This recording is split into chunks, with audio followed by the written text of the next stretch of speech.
बोलो सतगुरुदेव की जय। बंदी छोड़ कबीर परमेश्वर जी की जय। बंदी छोड़ गरीबदास जी महाराज की जय। स्वामी रामदेवानंद जी गुरु महाराज की जय। सर्व संतों की जय। सर्व भक्तों की जय। धर्मी पुरुषों की जय। श्री काशी धाम की जय। श्री छुडानी धाम की जय। श्री करोथा धाम की जय। श्री बरवाला धाम की जय। सत साहिब गरीब नमो नमो सतपुरुष को नमस्कार गुरु की नहीं। सुर नर मुनि जन साधुआ संतों सर्वस दी नहीं। सतगुरु साहिब संत सब डंडो तुम प्रणाम। आगे पीछे मध्य हुए तिनको जा कुर्बान। नराकार निर्विषम काल जाल भय बंधनम। निर्लेपम निज निर्गुणम अकल अनुबेशुंधनम। सोहम सुरत समापतम सकल समाना निर्तल। उज्ज्वल हिरंबर हरदमम बेपरवाह था है वार पार नहीं मज्जतम। गरीब जो सुमरे सिद्ध होई। गणनायक गलताना करो अनुग्रह सोई। पारस पद परवाना आदि गणेश मनाऊं। गणनायक देवन देवा चरण कमल लो लाऊं। आदंत करूं सेवा परम शक्ति संगीतम। रिधि सिद्धि दाता सोई अवगत गुण अतीतम। सत्य पुरुष निर्मोही जगदम्बा जगदीशम। मंगल रूप मुरारी तन मन अर्पों शीसम। भक्ति मुक्ति भंडारी सुर नर मुनि जन ध्यावे। ब्रह्मा विष्णु महेशा शेष शेष मुख गावे। पूजे आदि गणेशा इंद्र कुबेर सरीखा। वरुण धर्म राय ध्यावे। समर्थ जीवन जी का मन इच्छा फल पावे। 33 कोट आधारा जावे से 88। उतरे भव जल पारा कट है यम की फांसी। 33 कोटि आधारा जावे से 88।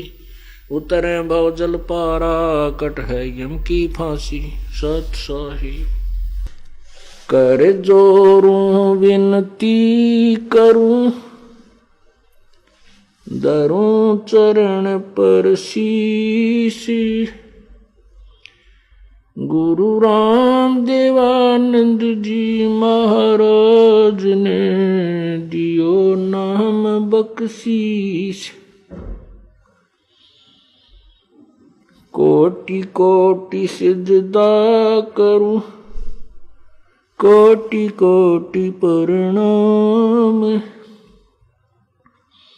चरण कमल में राखियो मैं बांदी जाम गुलाम। कुत्ता तेरे दरबार का मोतिया मेरा नाम। गले प्रेम की जेवड़ी जा खेचो वहाँ जाऊं मैं। तो करो तो बावड़ू। दूर दूर करो तो जाऊं। जो राखो तो ही रहूं। जो देवो सो खाऊं। गुरु बड़े गोबिंद से मन में देख विचारो। हरि सुमरे सोवार है।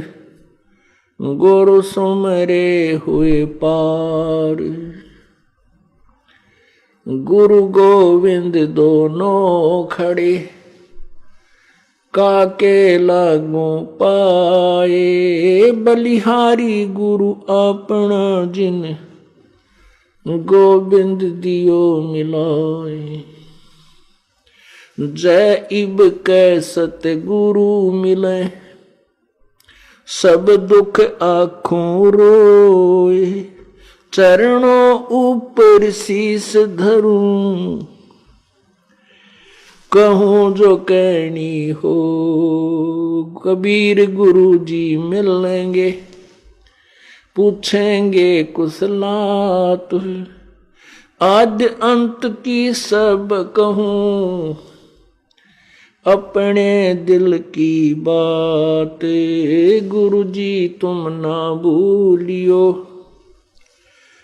चाहे लाख लोग मिल जाएं, हमसे तुमको बहुत हैं, तुमसे हमको नहीं। तुमरे विसारे क्या बने, किसकी शरण में जाऊं। शिव बिरंच मुनि नारद, इनके हृदय न समाऊं। अब गुण किए तो बहुत किए, करत न मानी हारे। बावे बंदा बख्श दियो, बावे गर्दन उतारे। अवगुण मेरे बाप जी, बख्शो गरीब निवाज। जो मैं पूत कपूत हूँ, बोहर पिता को लाज। मैं अपराधी जन्म का, नक्शक भरे विकार। तुम दाता दुख भंजना, मेरी करो संभार।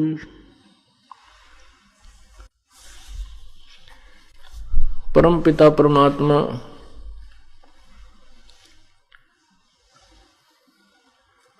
सारी सृष्टि के रचनहार, कुल मालिक कबीर देव, कबीर प्रभु, कबीर अल्लाह, कबीर साहिब की असीम कृपा से आज ये 5 दिवसीय सत्संग समागम, सत्संग समारोह आज प्रारंभ हुआ। ये 5 दिवसीय सत्संग समारोह है, किस उपलक्ष्य में है पहले ये बताते हैं।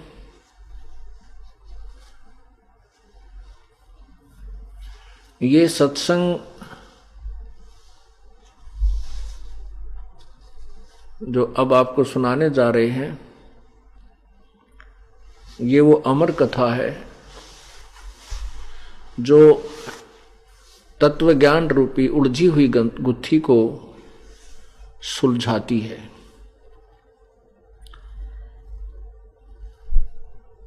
अभी तक हम परमात्मा को निराकार मानते थे। किसी भी ऋषि की, किसी भी महर्षि की या अन्य जो गुरुपद से सुशोभित संत जन थे, उनकी एक ही थ्योरी थी, एक ही सिद्धांत था कि परमात्मा तो निराकार है, केवल उसका प्रकाश ही देखा जा सकता है, वो भी अभ्यास यानी शरीर के अंदर हठ योग के द्वारा। चाहे कोई किसी भी देव का उपासक है, उसकी मूर्ति भी समक्ष रखे हुए है, श्री विष्णु जी की, श्री शिव जी की और अन्य देवताओं की, श्री गणेश जी की, हनुमान जी की। फिर भी उससे कोई पूछे भी परमात्मा कैसा है, कि प्रभु तो निराकार है, वो दिखाई नहीं देता। ये वो दिवस है जो फाल्गुन द्वादशी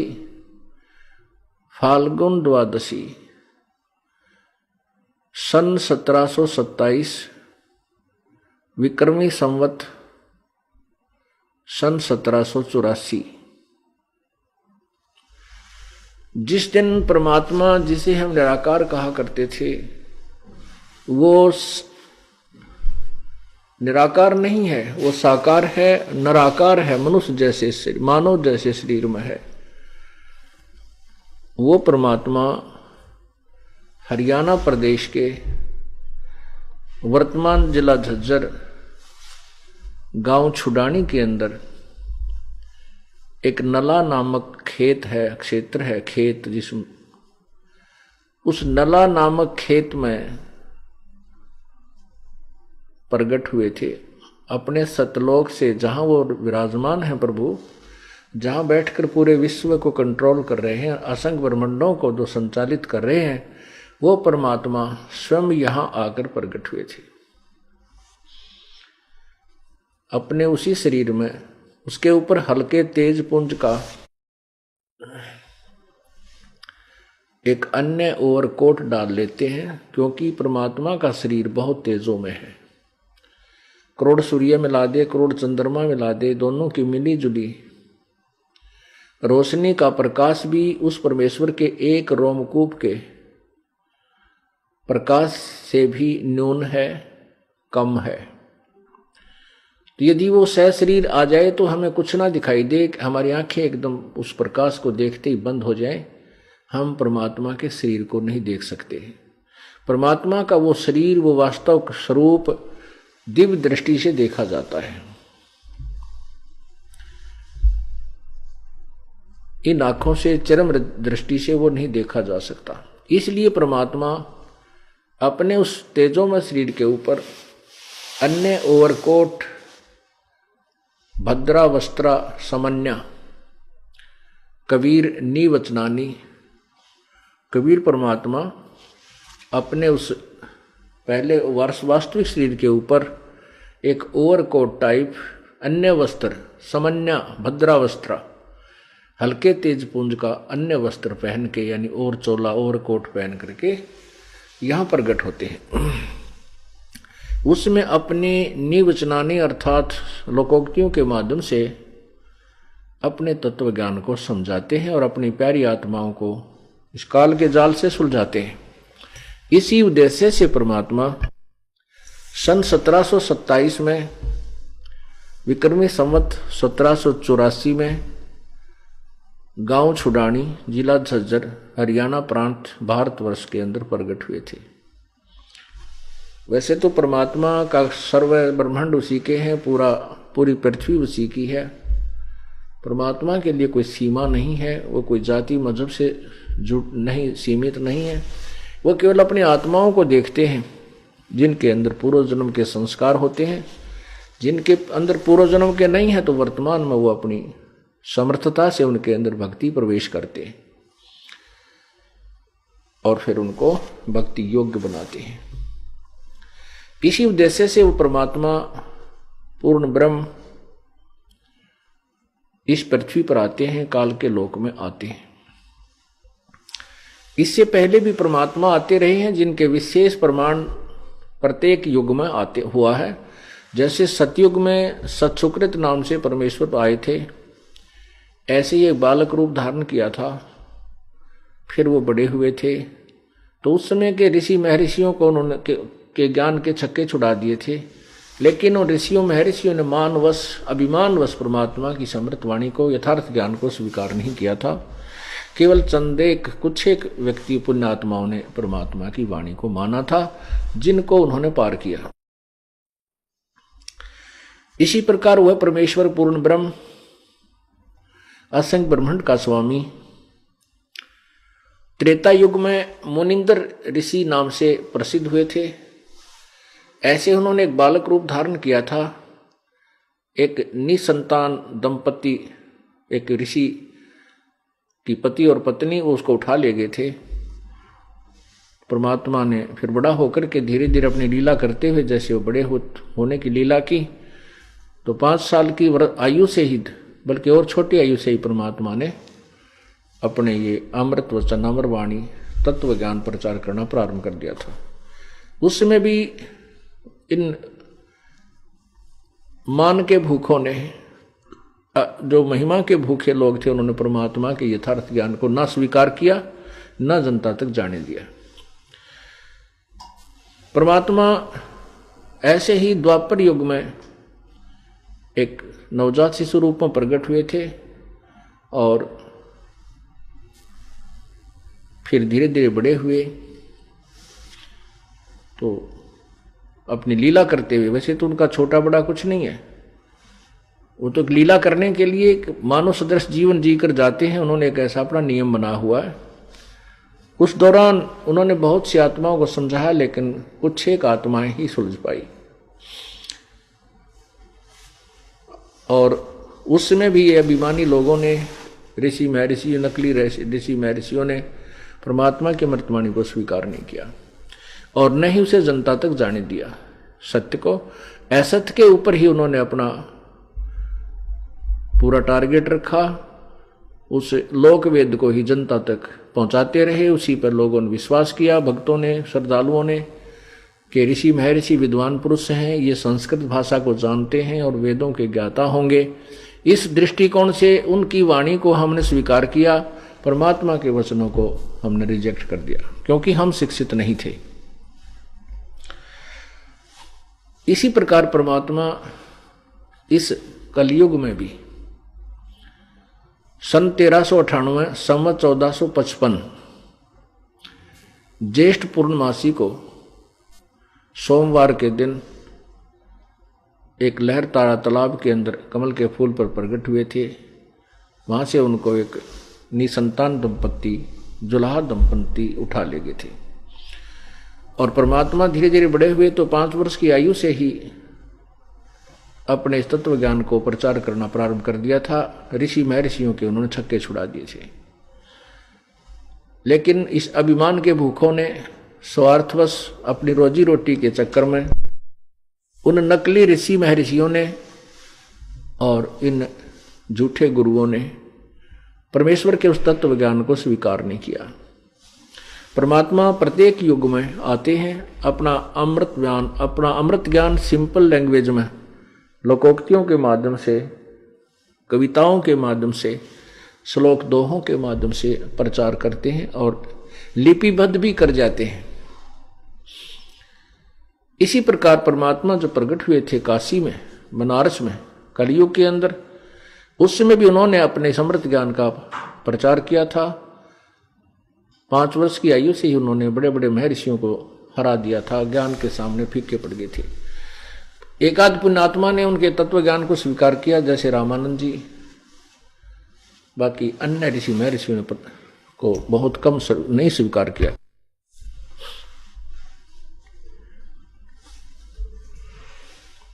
उस समय परमेश्वर 120 वर्ष तक, कलयुग में 120 वर्ष तक, सन 1398 से सन 1518 तक 120 वर्ष इस धरातल पर रहे और अपनी एक तत्वदर्शी संत की भूमिका की, साथ में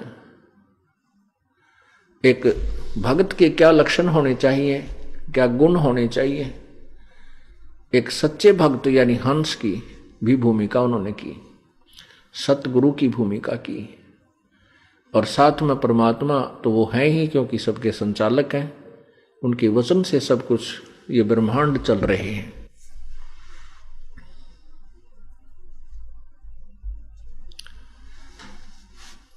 अपनी समर्थता का प्रमाण देकर के परमात्मा सशरीर सतलोक चले गए थे मगहर स्थान से। उत्तर प्रदेश में गोरखपुर जिला के साथ में, गोरखपुर से 25 किलोमीटर की दूरी पर एक मगहर नगर है।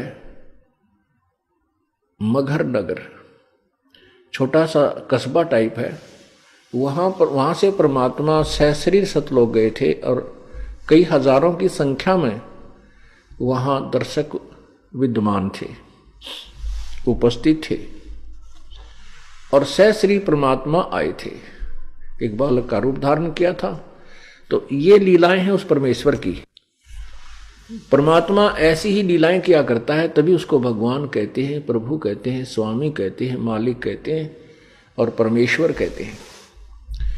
लेकिन कुछ एक अज्ञानियों ने, अज्ञानी ऋषियों महर्षियों ने, गुरुओं ने ये थ्योरी सेट कर दी कि भगवान ये जो लीलाएं हैं झूठी हैं, ऐसे भगवान बगैर किसी माता के कोई गर्भ से कोई नहीं बाहर आ सकता, कोई जन्म नहीं ऐसे स्वयं नहीं प्रकट हो सकता।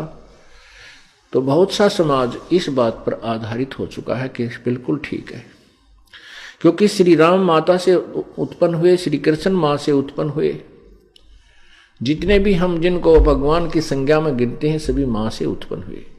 इसलिए हमने ये भी सत्य मान लिया कि माँ के बिना उत्पन्न कोई नहीं हो सकता। लेकिन भगवान कैसे किसे कहेंगे? परमात्मा उसी को कहा जाता है जो एक जनसाधारण की क्रियाओं से अलग क्रियाएं करे, उसकी सतिथि भी कुछ अलग ही हो। और हमारे जैसा घसियारा हो तो फिर भगवान कैसे कहेंगे उनको?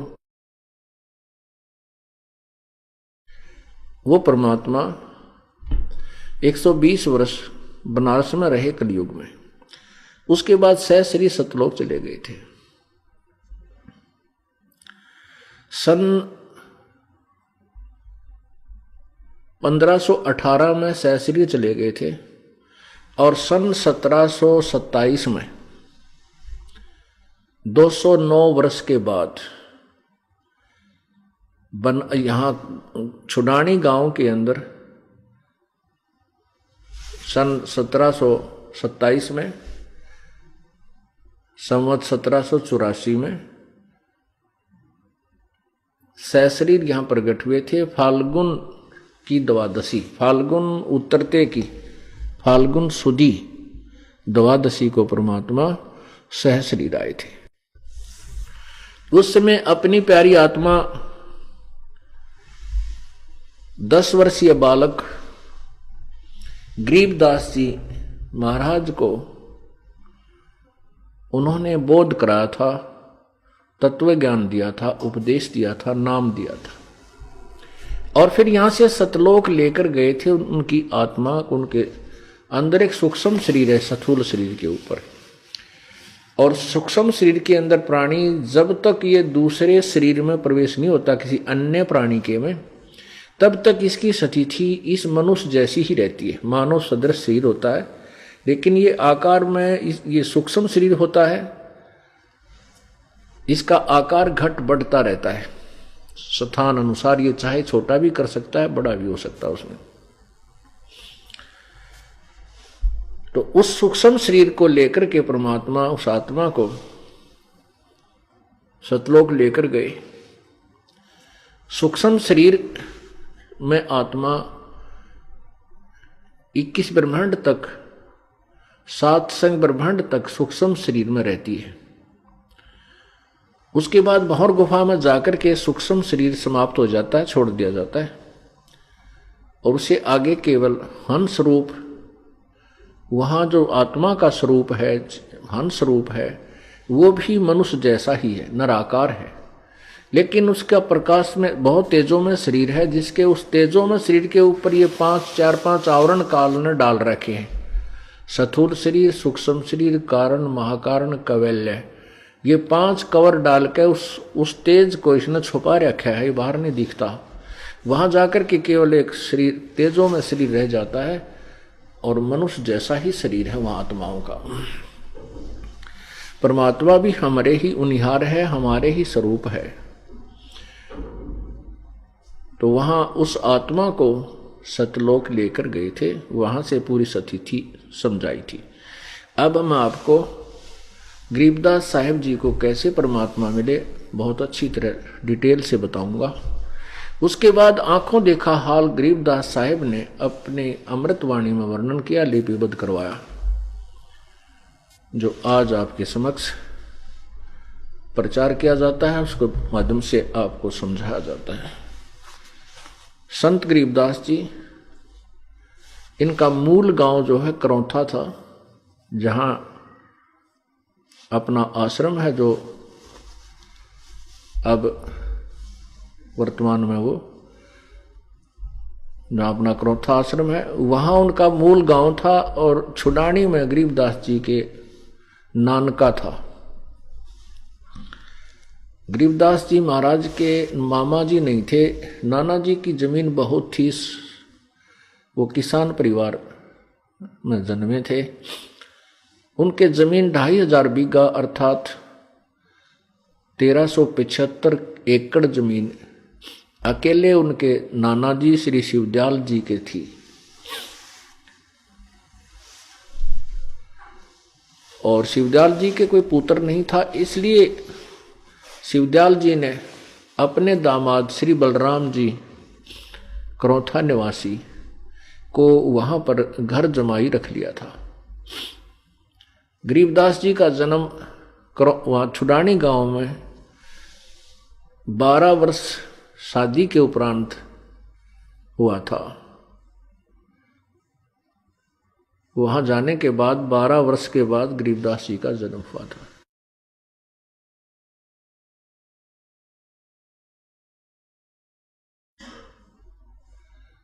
जब गरीबदास जी 10 वर्ष के हुए, उस समय अपने नाना जी, यानी अपनी ही कहो, क्योंकि नाना जी ने तो अपने दामाद को और देवते को सब संपत्ति समर्पित कर दी थी, तो अपनी गौओं को चराने के लिए खेतों में जाते थे। 1375 एकड़ जमीन थी और उसमें सिंचाई का कोई साधन नहीं था। वर्षा होगी तो कुछ बाजरा ज्वार बो लिया करते थे, मक्का वगैरह, बाकी शेष चने वगैरह हो जाते थे, सरसों हो जाती थी थोड़ी बहुत। बाकी शेष जो स्थान था, खेत थे, वो खाली रहते थे। उसमें गौएं चराने का कार्य करते थे, उसको चरागाह बना लिया करते थे। ऐसे ही छुडानी से सीमा लगती है कबलाना गांव की। कबलाना गांव की तरफ एक कच्चा रास्ता जाता था, अब तो पक्का हो गया, वर्तमान में सड़क बन चुकी है। उस कच्चे रास्ते पर सीमा के साथ में गरीबदास जी की यानी अपनी जमीन थी। तो वहां वो 10 वर्ष के बालक और साथ में अन्य पाली दूसरे गवाले भी उन्हीं के खेतों में अपनी गौओं को ले जाते थे, और कुछ पाली किराए के होते थे गरीबदास जी के, मतलब नाना जी के यहाँ। तो ऐसे 10-5 वो गवाले, 150-200 गायें वहाँ खेतों में ले जाकर वो उस दिन भी चरा रहे थे।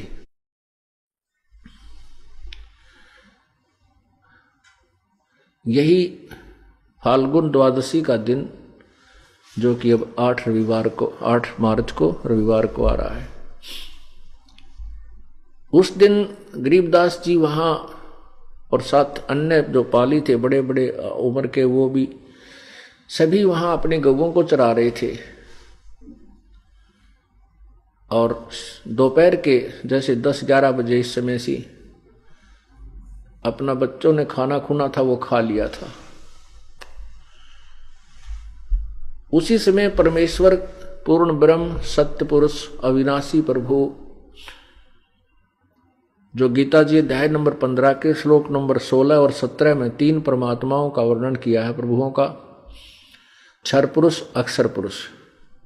लेकिन उनसे भी अन्य उत्तम पुरुष तो इन दोनों से भी अन्य है, वो तीसरा है। वही तीनों लोकों में प्रवेश करके सबका धारण पोषण करता है, वो अविनाशी ईश्वर है, वो वास्तव में अविनाशी है। तो वो अविनाशी परमात्मा वहां आकर के प्रकट हुए एक जिंदा महात्मा के स्वरूप में। जिंदा महात्मा होते हैं जो काला सा वस्त्र पहनते हैं, थोड़ी सी दाढ़ी रखते हैं, सिर के ऊपर एक टोपा बनाते, टोपा लंबे से ऊपर ऐसे ऊंचे चोटे वाला, उस टोपे को पहनते हैं, और केवल एक अंडरवियर यानी कच्छा घुटनों तक का होता है, और ओवरकोट जो होता है वो और नीचे पैरों की पिंडलियों तक ऐसा एक ही कपड़े का बना हुआ पहनते। ऐसी वेशभूषा वाले को मुसलमान समुदाय के लोग जिंदा महात्मा कहते हैं। परमात्मा उसी जिंदा महात्मा के नाम के स्वरूप में प्रकट हुए, वहां भी उसी में प्रकट हुए। तो साधु जैसा, संत जैसा वेशभूषा प्रभु की थी। परमात्मा ने उनको आके नमस्कार किया, राम राम बोला। सभी जो बड़े पाली थे, कुछ वो बैठे थे, गरीबदास जी वहां विराजमान थे, 10 वर्षीय बालक। एक जांडी का पेड़ था, जांडी जिसे जाटी कहते हैं, उस जाटी के पेड़ के नीचे सब विराजमान थे। बड़ा पेड़ था, छायादार था। तो परमेश्वर ने आकर के उनको राम राम बोला, तो उन्होंने प्रति उत्तर में राम राम कहा और कहा, जिंदा महात्मा आप खाना खाओ। परमात्मा ने कहा कि खाना तो मैं अपने गांव से खा कर आया। उन पालियों ने, ग्वालों ने पूछा आपका गांव कौन सा है? परमेश्वर ने कहा कि मेरा गांव सतलोक है। उन्होंने पाली इस बात को क्या जाने, उन्होंने सोचा होगा कोई गांव। फिर उन्होंने पूछा कितनी दूर है? कि 16 शंख कोस की दूरी पर। उन्होंने केवल 16 कोस ही सुना। कहा बाबा जी आप तो 16 कोस से चलकर आए हो, भूख लगी होगी, खाना तो आप खा ही लीजिए। परमात्मा बोले भाई कोई भूख नहीं है। तो वो कहने लगे नहीं, खाना तो महात्मा जी खाना पड़ेगा, हम अतिथि को ऐसे जाने नहीं देते, खाना खाना पड़ेगा। परमात्मा बोले भी खाना तो मैं नहीं खाऊंगा। तो कहने लगे दूध पी ले, फिर आप ही निकाल देते हैं, हमारी गायें बहुत अच्छी हैं और जब चाहे हम इनका दूध निकाल लेते हैं, कुछ ऐसी गायें हैं हमारी। परमात्मा बोले भाई ठीक है, दूध पिलाओगे ना, दूध पी लेता हूं, लेकिन कंवारी गाय का दूध पीऊंगा मैं, कंवारी का। जो वो बड़े बड़े पाली थे वो कहने लगे बाबा जी मजाक ना करे, तेरा दूध पीने का नीयत को नहीं। परमात्मा बोले भाई नीयत की क्या बात है, आप कहते हो कि हम तो खिला पिला कर ही अतिथि को आगे जाने देते हैं। मैं दूध पीऊंगा लेकिन बगैर ब्याई यानी कंवारी का पीऊंगा, जो अभी तक नए दूध भी ना हुई हो कभी भी। पाली बोले मजाक करो बाबा जी आप। गरीबदास जी में प्रेरणा की प्रभु ने, क्योंकि अपनी लीला जो करने आए थे वह करनी थी। गरीबदास जी 10 वर्षीय बालक खड़े हुए और कहने लगे महाराज जी ये है गाय में, उनकी एक बहुत ही प्रिय बच्चिया थी, अभी दूध छोड़ा था उसने 1-2 महीना से, 2-3 महीने से, लेकिन अभी तक वो बिना धनाई थी, अधन्या धेनु थी।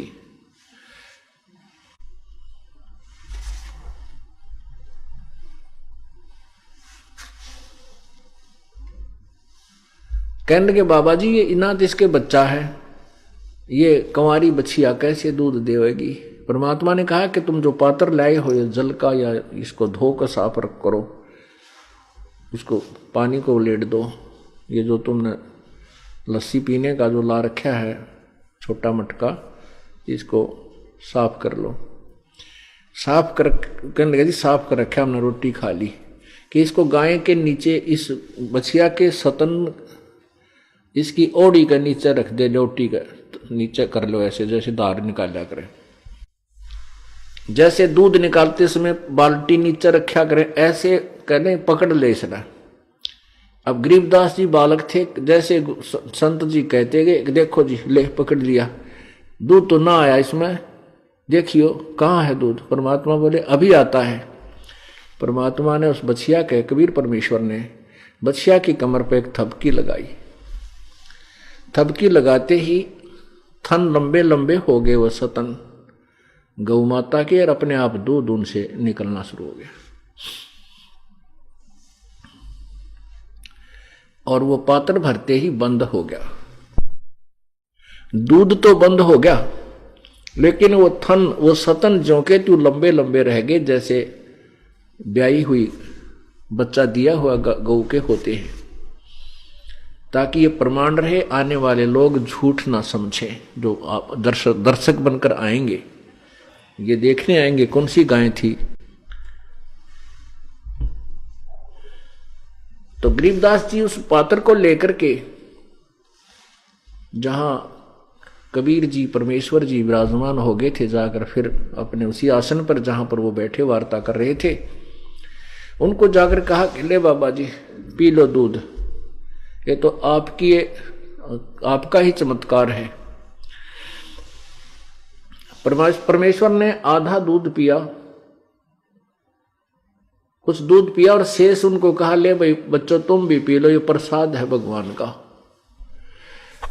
जो सियाने बड़ी उम्र के थे वो कहने लगे कि ये तो पाप का दूध है, बिना ब्याई बछिया का दूध हम नहीं पीवें, और इसका ना बेरा कौन सी जाति का है, और जूठा कर दिया इसने, उठ कर चल पड़े।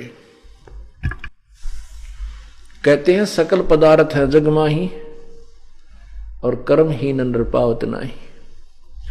वो कर्महीन थे जिनके भाग्य में परमेश्वर का वो प्रसाद नहीं था, और वो पुण्यकर्मी प्राणी थे संत गरीबदास जी बालक। उन्होंने कहा, ला बाबा जी मुझे दो, मैं पीऊंगा। तो उसने बच्चे ने वो दूध पिया। तब तक वो बड़े पाली थे, दूर चले गए, गौओं को भी दूर ले गए, वहां चराने शुरू कर दिया, इधर उधर खड़े हो गए अपनी ड्यूटी पर। गरीबदास जी को परमात्मा ने समझाना प्रारंभ किया। कहा, बेटा ये मनुष्य जीवन बार बार नहीं मिलता, मानुष जन्म दुर्लभ है, ये मिले न बारंबार। जैसे तरवर से पत्ता टूट गिरे, वो बहोर न लगता डार। मानुष जन्म पाकर नहीं जपे हरि नाम, जैसे कुआ जल बिना भाई बनवाया क्या काम। कबीर लूट सको तो लूटियो, राम नाम की लूट, पीछे फिर पछताओगे, प्राण जहांगे छूटे। नहीं भरोसा देही का, ये बिनस जावे छिन माही। श्वास उश्वास में नाम जपो भाई, और यतन कछु नाही। श्वास उश्वास में नाम जपो, व्यर्था श्वास मत खो। न जाने इस श्वास को आवन हो कि न हो। पृथ्वीपति चकवे गए, जिनके चक्र चलंत। रावण सरीखे कौन गुण, ऐसे गए अंत।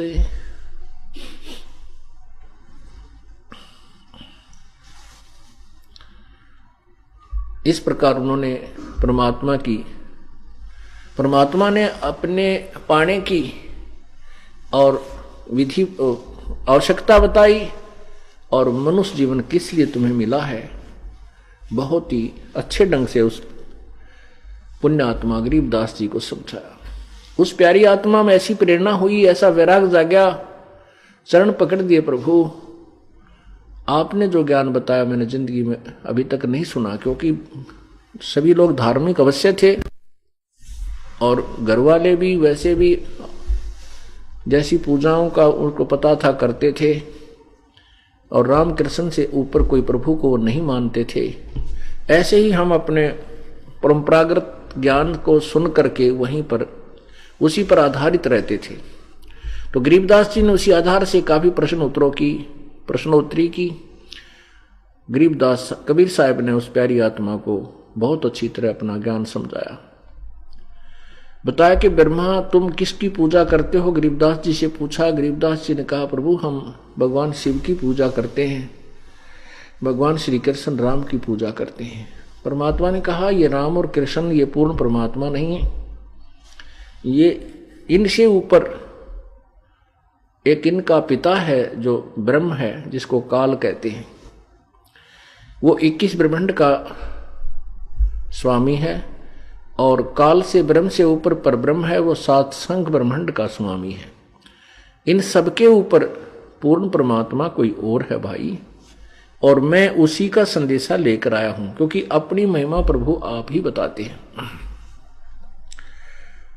उस बालक ने कहा कि प्रभु आज तक तो न किसी ने बताया है और न ही मुझे आपकी बातों पर विश्वास हो पा रहा है। परमात्मा बोले, चल तुझे विश्वास कराता हूं, तो उपदेश ले पहले।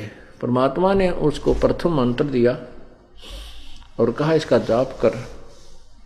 लेकिन वो अपनी समर्थता से उस प्यारी आत्मा को सूक्ष्म शरीर के माध्यम से, सूक्ष्म शरीर युक्त लेकर के ऊपर गए, फिर वहां अपनी आत्मा को सूक्ष्म शरीर भौर गुफा में छोड़ दिया जाता है। सूक्ष्म शरीर जो लास्ट शरीर होता है वो कैवल्य शरीर है। सूक्ष्म शरीर तो मानसरोवर पर स्नान करने के उपरांत वहां समाप्त कर दिया जाता है। पहले मैं गलती से गलत बताया गया कि सूक्ष्म शरीर वहां नहीं जाता। कैवल्य भी कारण भी यहीं रह जाता है। कैवल्य शरीर भौर गुफा तक जाता है। उसके बाद आत्मा का अपना वास्तविक शरीर प्रारंभ हो जाता है। तो उस वास्तविक शरीर को लेकर के परमात्मा ऊपर गए सतलोक में। वहां क्या देखा उसने? वहां क्या देखा कि उनके साथ जो जिंदा महात्मा के रूप में संत गए थे ऊपर, उनसे अन्य एक परमात्मा, एक बहुत बड़ी तेजों में शरीर युक्त नर आकृति, एक ऊंचे सिंहासन पर एक गुम्बज के अंदर विराजमान है। और नीचे से जो जिंदा महात्मा गया था वो जाकर के उस तेजोमय शरीर के ऊपर एक चंवर करने लगा। एक चंवर होता है बहुत कोमल बालों युक्त, उसका ऐसे धूम की तरह होता है। वो आदर के साथ एक शुभ आत्माओं पर किया जाता है। तो गरीबदास बालक के मन में अब अपनी अंदर की जो सोच थी, वो सोच रहे थे कि परमात्मा ये है ऊपर जो सिंहासन पर विराजमान है, और ये जिंदा महात्मा तो इनका कोई नौकर है जो इनके ऊपर चवर कर रहा है। इतना विचार कर ही रहे थे। इतने में क्या हुआ कि जो भगवान तेजों में शरीर युक्त थे, नूर का शरीर उनका बहुत तेजों में था, वो खड़े हुए उसी सिंहासन से नीचे उतर गए और जिंदा महात्मा से वो चंवर ग्रहण किया और कहा, प्रभु विराजमान हो जाओ अपने सिंहासन पर। वो जिंदा महात्मा जो नीचे से गए थे, वो कबीर परमेश्वर, वही उस सिंहासन पर परमात्मा वाले आसन पर विराजमान हो गए। और वो तेजोमय शरीर युक्त प्रभु उस जिंदा वाले महात्मा के शरीर के ऊपर सिंहासन पर बैठे हुए पर चंवर करने लगे। अब गरीबदास बालक सोच रहे थे कि ये क्या भाई, भगवान इस नौकर पर चंवर कर रहा है। इतने में वो तेजोमय शरीर उस जिंदा वाले महात्मा के शरीर में प्रवेश कर गया। अलग अस्तित्व नहीं रहा। जिंदा महात्मा उसी सिंहासन पर विराजमान है और दो चंवर वो तेजों में शरीर युक्त महात्मा भगवान कर रहे थे, वो चंवर अपने आप ऐसे प्रभु की शक्ति से घूमने लगा।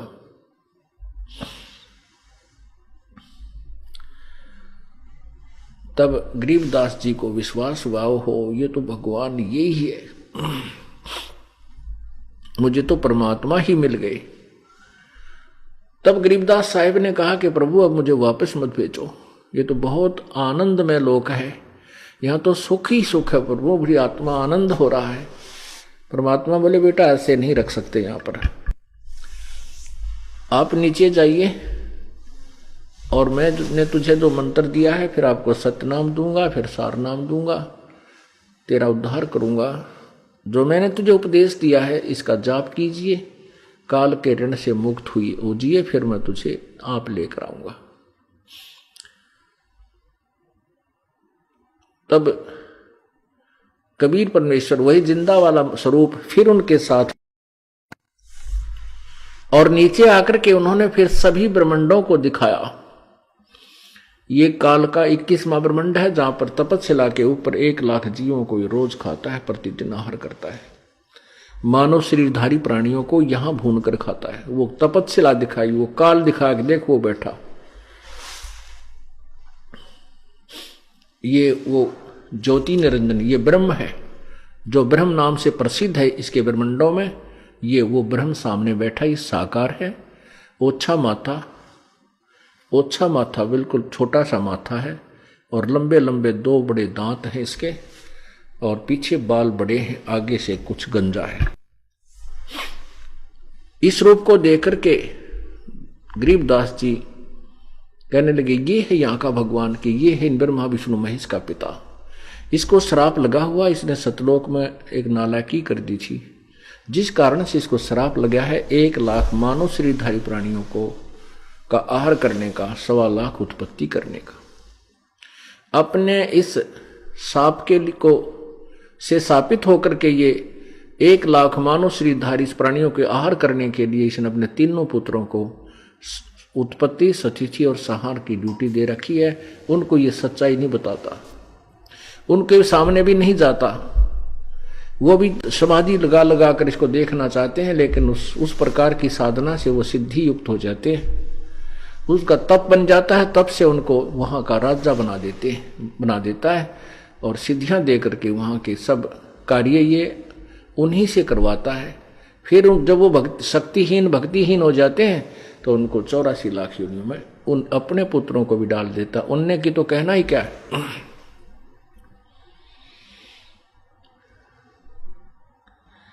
फिर परमात्मा धर्मराज के दरबार में गए गरीबदास जी को लेकर के।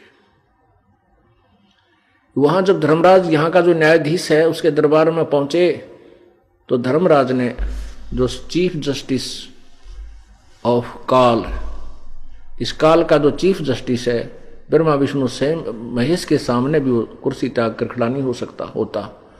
कबीर परमात्मा के जाते ही उसने अपना चेयर त्याग दी और प्रणाम किया कि प्रभु विराजमान हो। और जैसे बड़ा अधिकारी छोटे अधिकारी के ऑफिस में जाता है, अधिकारी उसको प्रणाम करता है, जी सर करता है, और उसने जो आदेश देना होता है वो बड़े रौब से देता है, ऐसा करना है आपने, ऐसा जाना है, वहाँ ऐसा करना है। और ऐसे इसी दृष्टिकोण से परमात्मा ने वहां पर कबीर परमेश्वर ने उस धर्मराज को अपना आदेश सुनाया। तब गरीबदास जी को पक्का जचगी, पक्का यकीन हो गया कि सचमुच तो भगवान पड़ा है। यहाँ का न्यायाधीश भी इसके सामने थर थर कांप रहा है। फिर ब्रह्मा और विष्णु के लोक में लेकर गए, वहां दिखाया। सभी ने जाते ही परमात्मा को प्रणाम किया, क्योंकि कबीर परमात्मा ब्रह्मा विष्णु महेश को भी मिले हुए थे पहले, और इन तीनों को तत्व ज्ञान समझाया था। ये इनके शिष्य भी बने थे, लेकिन काल प्रेरणा से इन्होंने उनका नाम को नहीं रखा था, सतनाम ग्रहण नहीं किया। इन्होंने प्रथम मंत्र की ही रटना लगाते रहे। उनमें से भी एक एक नाम छांट लिया अपनी स्वेच्छा से। जैसे ब्रह्मा ने ओम नाम रख लिया, सावित्री ब्रह्मा दोनों इसी का नाम यही जाप करते हैं।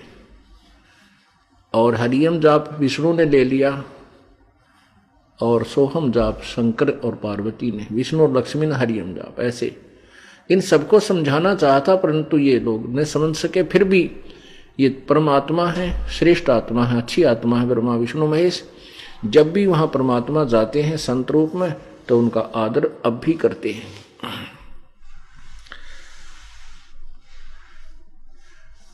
परमेश्वर उनको ऊपर के ये सब स्थान और सतिथि भगवानों की दिखा रहे थे। पीछे से क्या होता है कि इस क्रिया में जैसे 10 बजे वो आए थे तो शाम के 5, 6, 7 बज गए। तो उसमें तक वो उसमें क्या हुआ कि 2-3 घंटे, 1-2 घंटे के बाद वो पाली जो बड़े बड़े थे वो कहने लगे रहे, वो लड़की का लड़का भांजा, वो कहाँ उसने बुलाओ, बाबा जी तो चला गया दिखा है, वो तो नजर नहीं आ रहा है। तो एक जना जाकर देखा, उस पेड़ के नीचे ऐसे बैठे हैं, उनका शरीर ऐसे स्थिर है। तो उस बच्चे ने, उस पाली ने कहा, भाई गरीबू, गरीबदास नाम था उनको, गरीबू कहा करते थे, गरीबू, अरे गरीबू आजा उठ ले। अब वो देखा कि ये तो बड़ा समाधि लाए बैठा है भगत की तरह। कई आवाज लगाई, रे गरीबू आजा भाई, तेरा समय हो गया, अपनी गायों को घेर। अब वो कहाँ, गरीबू तो ऊपर जा चुके थे, वहां तो केवल ऊपर का कवर रखा था। उस पाली ने जाकर निकट कहा, रे गरीबू खड़ा हो ले, ओ भगत जी उठ, चल अपना गौओं को घेर। उसने जो ही ऐसा किया तो वो शरीर पीछे को लुढ़क गया, आंखें खुली हुई थी। अब उसने देखा बच्चे में ना कोई धड़कन थी, उसका श्वास नहीं चल रहा था। उन्होंने अन्य पालियों को आवाज लगाई कि आ जाओ, गरीबू मर गया, गरीबू मर गया। अब इस बात को सुनकर वह सारे भागकर दौड़कर आए, बच्चे के पास देखा, उन्होंने सचमुच ये तो निष्प्राण है।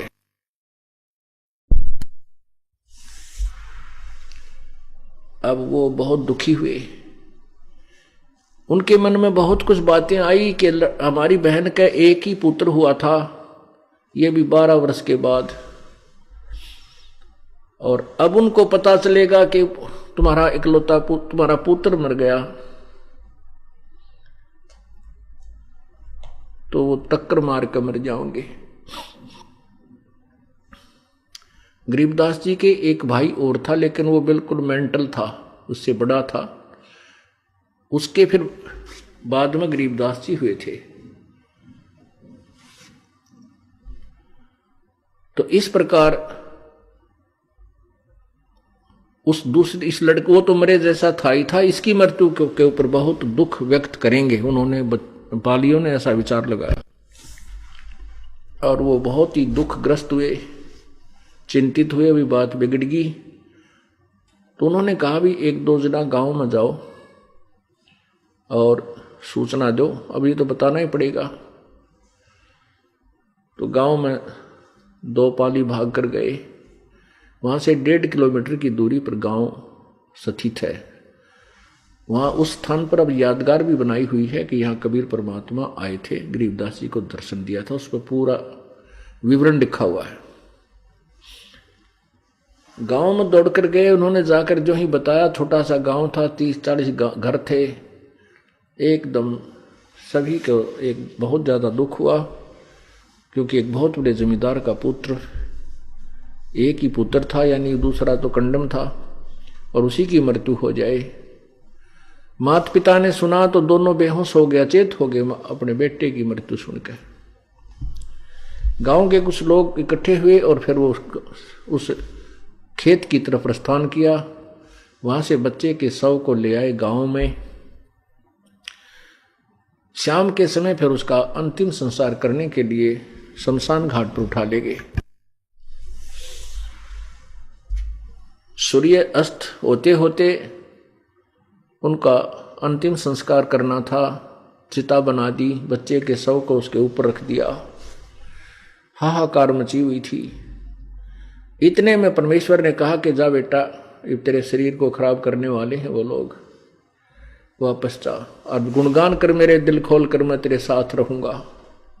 डंडोरा पीट दे सच्चाई का। जो ही अग्नि लगाने की तैयारी कर रहे थे, तभी क्या देखते हैं, एक बार फिर देखते हैं थोड़ी सी देर कहीं इसमें कोई श्वास ना आ जाए। जो ही वो दोबारा देखने लगे, एक आध ऊपर लकड़ भी लगा रहा था। इतने में सारे शरीर में कंपन हुई। जो बंधन बांध रखे थे उस अर्थी के ऊपर, वो अपने आप कट गए, टूट गए।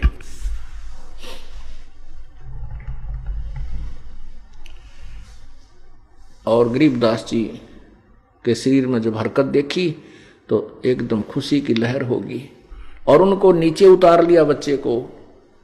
गरीबदास जी खड़े हो गए, इधर उधर देखते हैं कि मैं तो कहाँ गया था, यहां कैसे आ गया। यदि वही शरीर होता और बैठे बैठे वापस आ जाते तो गरीबदास जी भी ये सोचते, मैंने सौपन देखा है। जब उन्होंने देखा कि तेरा तो काम कर दिया था इन्होंने, अगर 2 मिनट भी लेट हो जाती, वापस आने में 2 मिनट भी देर हो जाती, तो उनको वो चेतना बन गई को हो, मैं तो सचमुच सतलोक गया था और वहां के सब ब्रह्मांड मैंने देखे थे। फिर परमात्मा कबीर जी ने गरीबदास जी महाराज जी का ज्ञान योग खोल दिया, अर्थात वो तत्व ज्ञान उनके अंदर फीड कर दिया। और वो प्यारी आत्मा और कुछ नहीं बोल रहे थे, ये अमृतवाणी बोलनी शुरू कर दी। पर पट्टन वह परलोक है जहां अदली सतगुर सार, भक्ति है छे उतरे पाया हम दीदार। अलल पंख अनुराग है सुन मंडल रह थीर, दास गरीब उधारिया मोह सतगुरु मिले कबीर।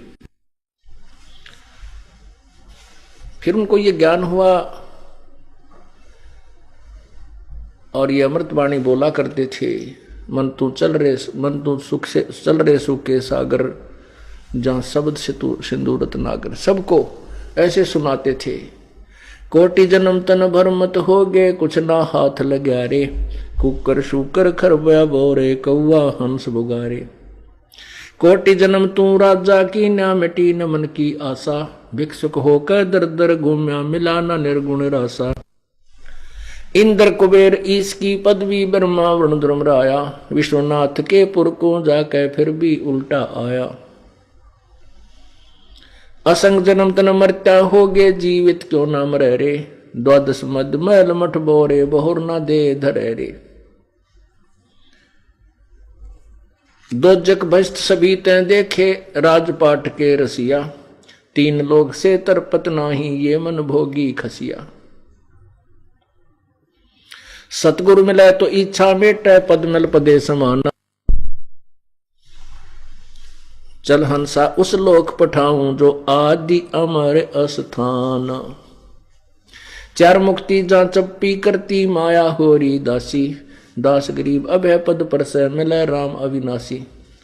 अब वो इस तरह की वाणियां बोलने लगे। गांव वाले भोले भाले थे, उन्होंने सोचा कि भाई, उन पालियों ने आकर बताया था कि एक बाबा जी आया था और उसने कुंवारी बछिया का दूध निकाला, अपनी थबकी मार दी। हमने तो पिया नहीं, और इस लड़की के लड़के ने पी लिया और यो मर गया। उसके जंतर मंत्र के दूध को पी कर ये मर गया। अब उन गांव वालों ने सोचा कि ये लड़का पता नहीं कि ऊट पटांग बोलने लग गया, मेंटल हो गया यो। उन्होंने सोचा ये पागल हो गया, और शुक्र बनाया परमात्मा का, ए भगवान कोई बात नहीं, जैसा भी बावला ठोला है ये जीवित हो गया, हमारी लड़की गांवों की बेटी, इसको देखकर जीवित रहेगी, और नहीं तो वो भी मर जाती। उन्होंने ये सोचा कि कोई बात नहीं, पागल हो गया तो हो गया, पर यह जी गया, ये बहुत जीवित हो गया, ये बहुत बड़ी बात है।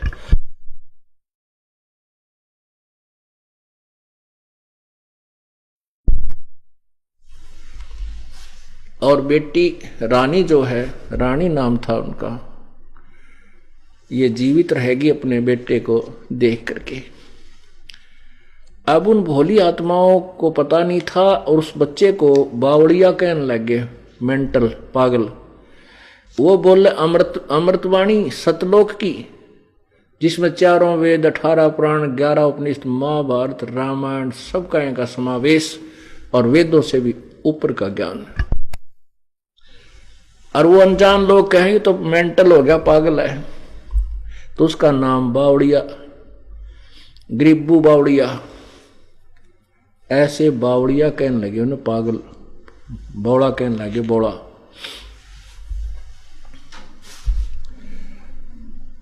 अब क्या बताएं, परमात्मा के ज्ञान बिना, आध्यात्मिक ज्ञान बिना, उस भगवान को, उस परमात्मा से परिचित पुण्यात्मा जो आंखों देखा हाल बता रही थी, उसको तो बावड़ा कहने लगे।